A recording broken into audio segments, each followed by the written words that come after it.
I mean, I did that this week. Like I was just changing my belief about money. And I've been doing this for so long because money trauma is huge. Like just, oh, we don't have enough money for that. Oh, we don't have enough money. Like there's not enough money. You know, everyone talks like that and it really triggers or traumatizes us.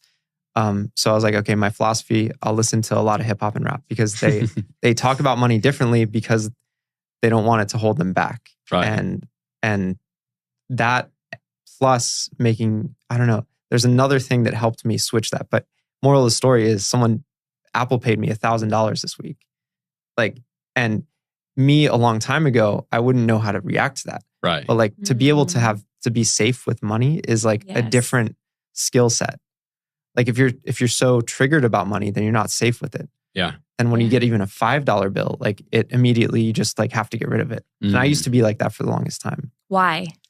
Well, it's pop culture. Like if your parents grew up listening to or watching shows and they didn't like filter that out of their brain, then it trickles down to you and your experience. Like what? Like what sort of shows? What sort of messaging? What sort of? Just like sitcoms and stuff. Like just pop culture, sitcoms, shows, TV, like whatever's on TV, whatever's on the radio. That's why I exclusively listen to music. I limit my information diet a lot when it comes to like things that will distract me. You said there was one other thing that helped kind of break and change your belief around money. And then you cut short and then you're like, no, but the moral of the story, what was that thing? Let's think about it. Let's think about it deeply. Yeah, let's think about it deeply. Deeply. Cha-ching. Roll clip with the cha-ching sound on Skool. What's that that cling thing that keep happening? That's every time my member joins. Oh shit, that's it. No, it's like, okay, so I think my philosophy on it was like, okay, that you don't have to get thousands of dollars from each sale. If you can just get $5 a week, like, and you just keep getting that recurring, like that is a major accomplishment. And nobody, like everyone is just getting like pushing money away from them. And $5 is like, oh, $5 is nothing. No, it's not nothing. Like if you get $5 a week recurring, like where I used to work, we used to just like put money in Robinhood and someone would find a cool stock and everyone would like buy it and then lose all the money like 6 months later. So investing your time in doing Skool affiliates and getting that every month, like getting $500 a month and then doing that every single month, like it's unreal what that does for you. Yeah, and it's an energy, that energy exchange. You know, money is a physical thing, but even online now, like it's just numbers. Yeah. It's numbers. And what type of exchange do you want to... Zeros and ones. Zeros and ones, binary. Yeah. Exactly. And it actually has a bunch more decimals after. Like it's not just 2 decimals. The way the bank system works, it's like 10 decimals after. But that's very weird. Like we only see money as like blah, blah, blah, dot 00. Yeah. Right. But the bank sees it totally different. And to like see, like what most people see is they look at their bank account and they see what's there.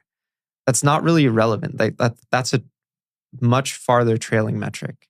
Like it's more about the value you create now. And then that starts to catch up and then it goes away. And then it catches up a little bit more and then it goes away. And then it catches up a lot more and then a lot more after that. And like you got to just build it that way.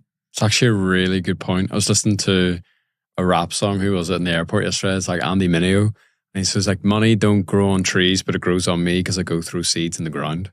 Yes, I love that. And like that's basically, it's like you got to sow the seeds. Yeah. And actually, in one of the Hormozy masterminds, I think it was like the second one, he basically was like, yeah, like don't focus on like your results today. It's like just focus on how many seeds that you're sowing because that's like you say. I've never heard someone describe their bank account as a trailing metric. Yeah, yeah. Because it does. It takes time for that number to catch up with what's actually happening right now. Even for people who have a normal job, it's like you get paid at the end of the month. Yeah.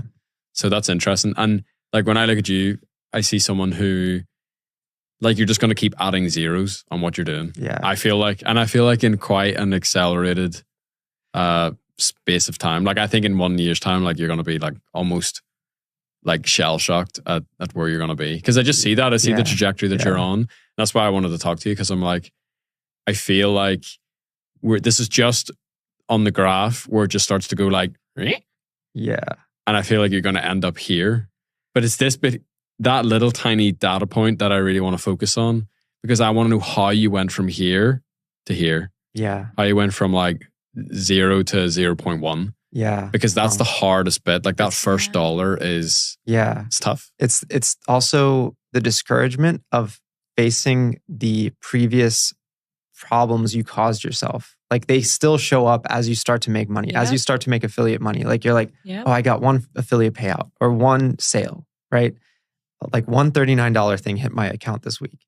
But then a problem you caused yourself maybe a year or 2 years ago shows up and you're like super discouraged. And I see a lot of people, they get so discouraged that they don't continue. And that's the big problem, because like you just go through those, like block all the calls that are calling you, like debt collectors or like distractions or other people who are trying to sell you on other things, and just focus on just creating that like continual dollars coming into your account. And not just that, even your childhood belief systems. And in the beginning, we were talking about, I've learned the most about myself through entrepreneurship, through making money online, is because I've had to face all my BS, all the childhood, scarcity mindset, and living in a very impoverished, growing up in that environment. Your nervous system, my nervous system was not ready for making money online.